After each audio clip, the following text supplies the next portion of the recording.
Good evening, you're watching Estuary TV News. Coming up, Little Angels in Scunthorpe. Anthony Gormley's art crowds the town. And some sports may be losing their home at a Hull venue. And I'll be having a look at the week's local press with Dr. Alec Gill.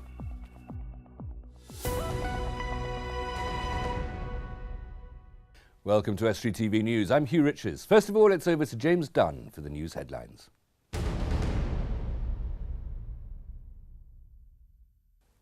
Hello, in the headlines today, a huge art installation in Scunthorpe and a step in the right direction for apprentices. But first, sports groups have been given just a month to vacate Hull's Airco Arena. It's run by the stadium management company owned by the Alams, who also own Premiership side Hull City, but they now want to build a 3G pitch training facility inside.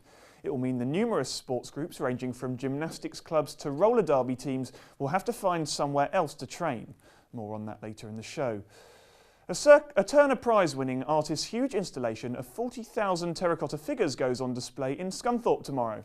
It's toured 15 venues since the Arts Council collection bought it in the 90s and was seen by an estimated 2 million people. But it looks different everywhere it goes, and Jill Constantine from the Arts Council says it looks extra special in Scunthorpe's 2021 Visual Arts Centre. Well, it's the building itself. The church is very beautiful, and actually what they've done is block out the natural light, but that gives a real warmth to the piece as well about how it's lit. But it's really emphasised the architecture, and it doesn't compete with the work, but it's just very, very beautiful, and it's the biggest field we've done for possibly 2 or 3 years now, so it's going to look terrific. And there's more on that later in the show. Airfield volunteers at RAF Wickenby are outraged after 2 plaques commemorating the dead were stolen.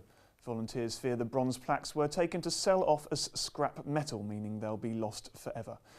And finally, partners celebrated a milestone in the building of a new aircraft maintenance training facility in Scunthorpe. BAE Systems, along with North Lincolnshire Council and other partners, signed the steel frame of the RJ Mitchell Academy that will open its doors to apprentices in September. The first cohort of 15 are due to start training at the airport later this month. The fact that we've reached a phase where we've got a huge steel structure there that's very visible from the whole area shows that the commitment we all made at the start of this is really coming to fruition. I'm afraid that's all we've got time for today. We'll be back for the bulletin on Monday.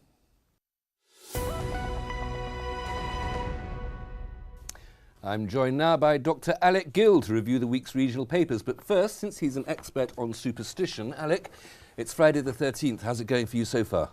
Well, it's very good because I've come over here to meet you and the crew and everybody at Estuary TV. But no, it's a nice drive over the bridge. Good. And there's nice mist and spring is in the air, isn't it? You know, here we are in March already. And, well, last time you were here, it was Friday the 13th as well. It was. And so that's 2 months in a row you've had a Friday the 13th. We all seem to be surviving. We do. And there are 3 this year. It's one of those peculiar things. The other one, I think, is in November. And but sometimes there's 2, but often I think it's just 1. It all depends the way it falls. It's an odd superstition, the 13th, isn't it? Or the number 13. It is odd, yeah. Well, in fact, you learn all the time. I was interviewing somebody who used to work on the fish dock in Hull, and his brother, Tommy Hodgins, he was a trawlerman, and Brian had a picture in his hallway of this ship. He said, "Oh, that's Thornella." "Oh, yes." And he said, "Oh, my brother, Tommy, he would always have 12 trips on that one and take a trip off." So I said, "Oh, that's a bit stupid, really." So I said, "Oh, well, what was that then?" And he said, "Oh, you know, because he would never have a 13th voyage in case it was unlucky." Well, sailors and fishermen are even more superstitious than the rest of us, aren't they? This is true. Shall we have a look at the papers now? Well, We'll go to the first one. First story here, which is a happy story. It covers the whole of our region, but it's in the Grimsby Telegraph. Exports consolidate in 2014 after a record-breaking year before. This is a very happy news about especially the Yorkshire and Humber economy. Yes, it is good because, you know, there's been such doom and gloom about the exporting and all the rest of it. I mean, I used to be an export manager in my youth. Right. You know, in the 1960s, in the swinging 60s. Okay. And well, I began as a messenger boy, but then I worked my way up.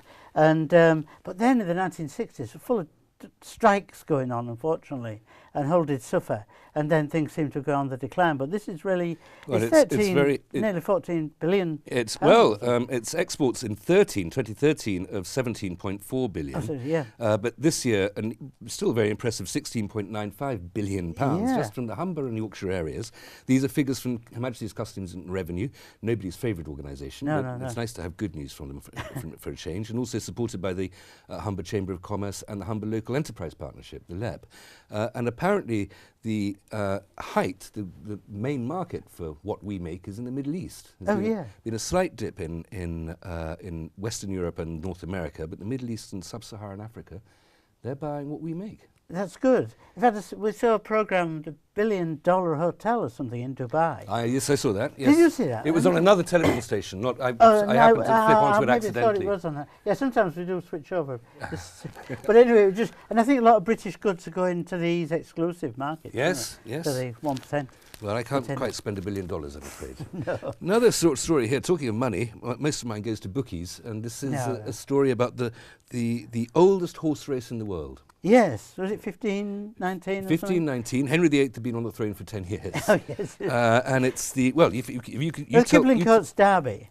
And it's a wonderful race. I mean, Audrey, my partner, used to have a cottage in Lonsborough, which is quite close to Kipling Courts. And it goes across fields and roads and everywhere. And I think some women have won it recently. But this is a story about a chap looking at this horse near Leven. And a goose, isn't it? Yes. And the goose would always follow the horse round, or was it the other way around? No, it's the goose was always looking after the horse, and this local writer has been inspired to write a story about it. Children's story. But the race here is in danger because of various aspects of red tape, and part of the rules of the race is if it ever misses 1 year, it must never be run again. Well, it's stupid. So it's approaching its 500th year in 4 years' time, and they're worried that it's not going to make it. Because of health and safety. Because of health and safety, because of red tape, because of bureaucracy, there's a risk that this fantastic institution might come to an end after half a millennium. Well, that's killjoys, We'll aren't they? talk more about health and that's safety in a terrible. moment, Alec. Please don't go away. Okay. Now, whether you know his name or not, you'll know his work, which is famous well beyond the world of art enthusiasts. If you've ever driven by Gateshead, you'll have seen the Angel of the North, and you might have seen the 100 cast iron figures that disappear with the tides on Crosby Beach. But for the next 2 weeks, you won't have to go so far if you want to see a Turner Prize-winning piece by the world-renowned Anthony Gormley. James Dunn went along to Scunthorpe's 2021 Visual Arts Centre as volunteers arranged the 40,000 terracotta figures that make up the Field of the British Isles, going on show from tomorrow. British sculptor Gormley is literally a superstar of today's art world. But his appeal goes well beyond that, and what sets his work apart from that of other artists is just how much it resonates with the general public. Well, we bought it in 1996. It was originally made for Tate Liverpool in 1994 for Anthony Gormley's retrospective there, and we were very much engaged when we saw it with its wide community appeal. And so we were able to buy it 2 years later, and since then it's toured to nearly 15 venues across the UK and has been seen by, we think, nearly 2 million people. Bringing it here has been a personal ambition of the curator, who's waited nearly a decade to see it come to fruition. Well, it was just under 10 years ago I started working here, and my first impression when I walked into the space was this would be a fantastic space to show Feel for the British Isles, which I'd seen at a couple of other venues, and this is a great space for large-scale sculptures, and you don't get much bigger than this. Though the idea was Gormley's, the figures were handmade by 100 people aged 7 to 70 from Merseyside in 1993. Here in Scunthorpe, it's taken an army of volunteers to arrange the 25 tonnes of clay figures. And if you think that's hard work, there's a version in China with over 200,000 of them. But it's that element of working together to create something different every time that makes this piece so special. It works because it is groups of people together, working together, and I think that's what one of the things Gormley is trying to do, is to get the community to show that they can produce works of art. I definitely think he was trying to achieve the team building aspect, because the way the piece was created as well, using people from different aspects all brought together to make these figures, I definitely think seeing this many people working together would interest him, yeah. It's like a representation of human itself. In like crowds of people, you don't get one or two the same, everyone's different, and it all helps to build the foundations of society. There's a great deal of theory behind this work, but what it's really about is people, and whether they come to see it or not, bonds have already been formed while assembling this tiny terracotta army.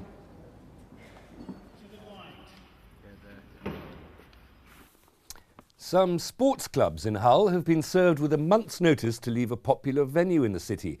The Airco Arena is home to activities including racket sports, trampolining, wrestling and the roller derby, all of which are affected. An online petition has already raised over 1,000 signatures in little over 24 hours as the local teams asked the KC's Stadium Management Company to withdraw its eviction notices. Dan Kemp brings you the story. Plans are now in the offing to upgrade Hull City's Grade 3 Academy to Grade 2 in order to remain competitive with the rest of the clubs in the top flight. Well, if I'm honest, the last 12 months we've all been working towards one thing, and that's aiming to get Academy 2 status as soon as we possibly can. We've been awarded an audit now, end of April, and that's why the indoor has to be ready in time for the audit. We have to play against better players week in, week out, and that's not being disrespectful to the teams we play against, but that's not who our first team play against. We have to try and compete against stronger academies week in, week out, and that can only make our players better. Other options were considered for the new training facility, but with the time constraints, the club chose to use their pre-existing indoor facility instead of building on their other new site at Bishop Burton College, and that's where the issue for the Hull Angels Roller Dames team comes in. It's massive for us, for all the other sports. There's other roller derby teams here, gymnastics and trampoline, and wheelchair sports as well. Rehoming all of us is going to be really, really difficult, and like I say, especially with our it's a big season for us. It's probably the best we've ever been, and this was our real year to kind of shine it and climb the table, and now we don't really know what we're going to do. With local clubs being put out, Hull City have suggested they are willing to help them relocate, but this doesn't make it any easier. Anything that we can get, any help would be fantastic. Obviously, we're established here at Airco Arena, and the month's notice isn't fantastic. So I'd say we do have a bout in a few weeks. But yeah, any kind of help that they can provide us, whether it be a new venue or an extended time for a current location, would be fantastic. Alec Gill is still with me to have a little more of a look at the papers. Alec, we were talking about the Kipling Coates derby. We should mention that it's on Thursday the 19th. Thursday 19th of this month, This coming I might week. get down there. It sounds absolutely great fun if they can run it. We were talking about the red tape and the bureaucracy getting in the way. Well, you found another story about, this is health and safety, isn't it? Well, yeah. Stop feeding the homeless, it's against the rules. This is St Mary's Church Logate in the centre of Hull. Another old-fashioned, I think the church is maybe 700 years old, I'm not sure, but they've always had a box at the back of the church for the poor, where I think maybe in Victorian times they used to put bread for the poor. Anyway, what's happening now is there's this homeless charity.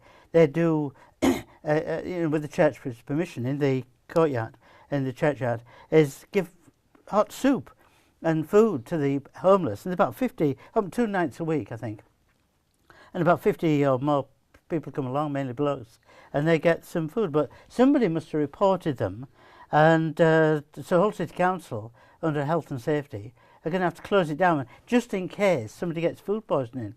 And as people have complained, well, they're rummaging round bins and getting tins of food, people have thrown out. Have we become so risk averse that we can't even show a little kindness? Christianity and kindness, that's right, yeah. So I'm appalled at that. And I put it on my Facebook, a link to that story. It's a story of complete jobsworthery, isn't it, really? Another health to do with, danger and risk anyway, school crossing fears.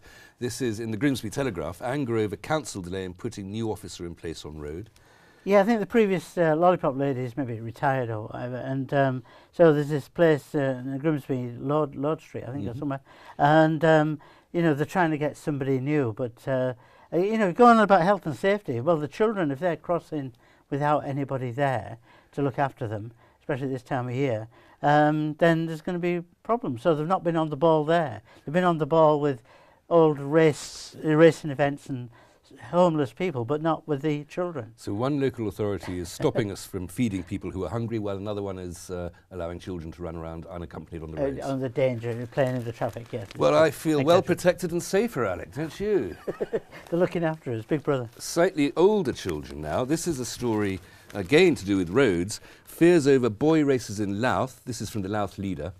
I don't associate Louth with scenes from Rebel Without a Cause and James Dean drag racing and cars going over kids or anything like that. But apparently people are. They're revving up and zooming off in sort of dragster style in Louth.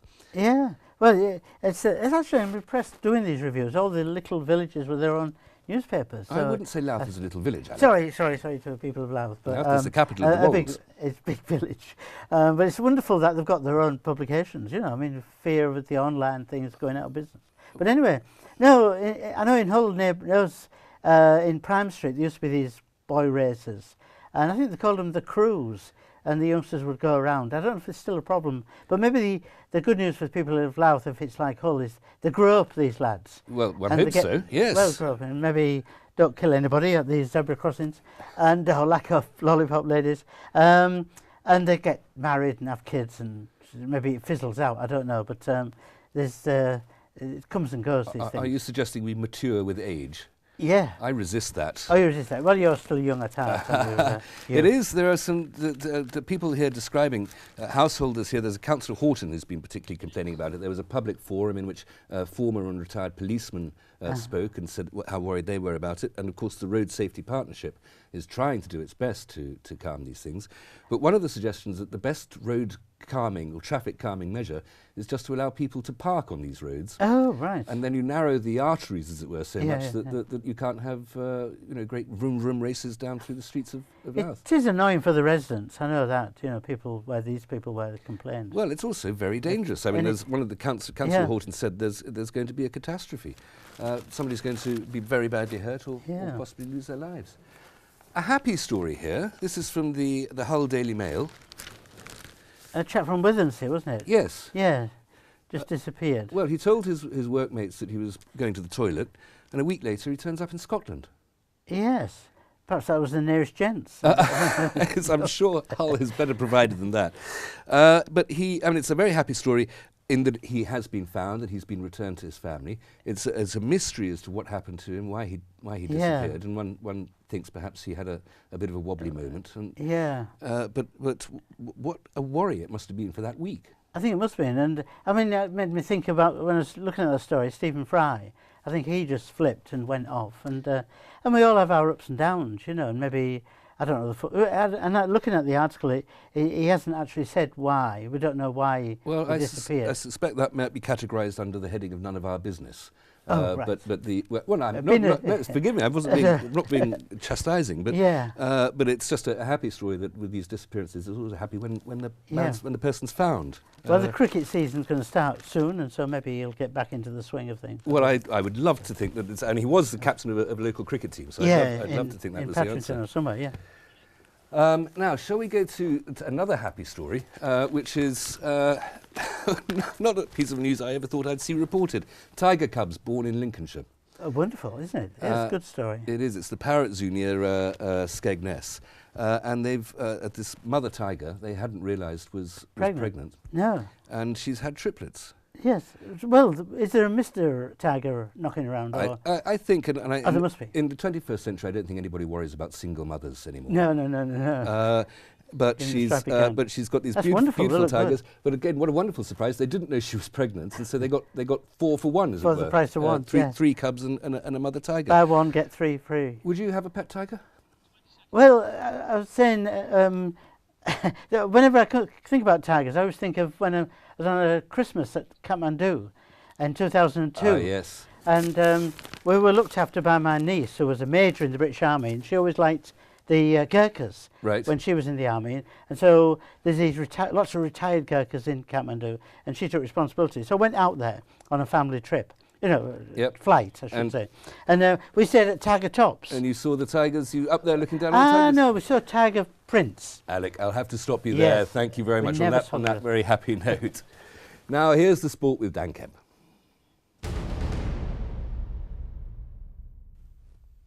Hull City travel to Leicester City tomorrow. The Tigers have just one defeat in their last 5 games as they go into the game with the league's bottom club. Elsewhere, Scunthorpe United host Sheffield United. The Iron are now 8 points adrift of the playoffs with a game in hand and sit 7 points above the drop zone. And you can hear from both Steve Bruce and Mark Robbins in a moment. Grimsby Town in the playoff places are at mid-table Chester tomorrow. The Mariners have closed the gap to the top of the conference down to just 5 points with a game in hand after a run of 4 wins on the spin. And FA Trophy finalists North Ferriby United are at Hendersford Town in the Conference North. Josh Wilde and Liam King are both expected to be available despite picking up minor knocks in their midweek game with Staley Bridge. Now, as promised, back to the managers, and first Steve Bruce. The City manager is under no illusions over how big a win over Nigel Pearson's Leicester will be tomorrow. The Tigers have 9-point advantage over the Foxes, and extending that is key for the manager. If we can beat Leicester, it's going to be very difficult for Leicester to catch us. You know, with 9, 10, 11 points, with 9 games to play. So there's the big incentive for us. If we can go to Leicester and get a result, then for me, it's going to be very difficult for Leicester to catch us. So I think that's what we've got to try and do, and in the context of the whole thing, if we can get to the magical 30 points mark with 9 games to play, psychologically it's a big, huge number. Meanwhile, Scunthorpe United boss Mark Robbins also faces a Nigel tomorrow in Sheffield United's Clough.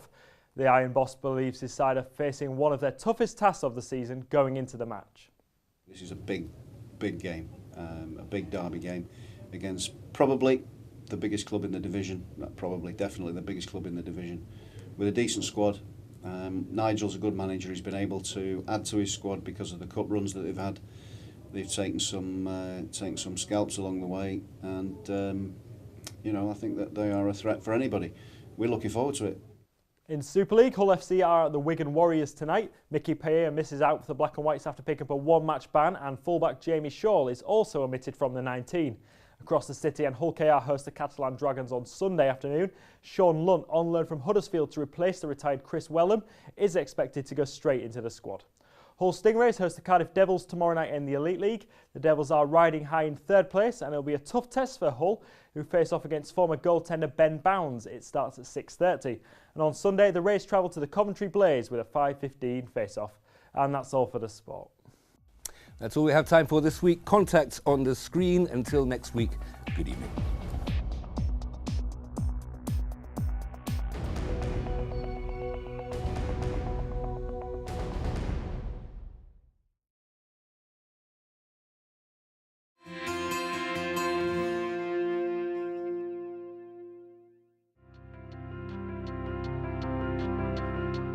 Hello and welcome to Estuary TV's weather. Saturday mostly dry with some bright spells, although thicker cloud at times will give a few mainly light showers. Wintry on high ground and rather cold in an easterly breeze with a maximum temperature of 7 degrees. Rather cloudy and chilly, especially in the easterly wind on Sunday, and occasional light showers.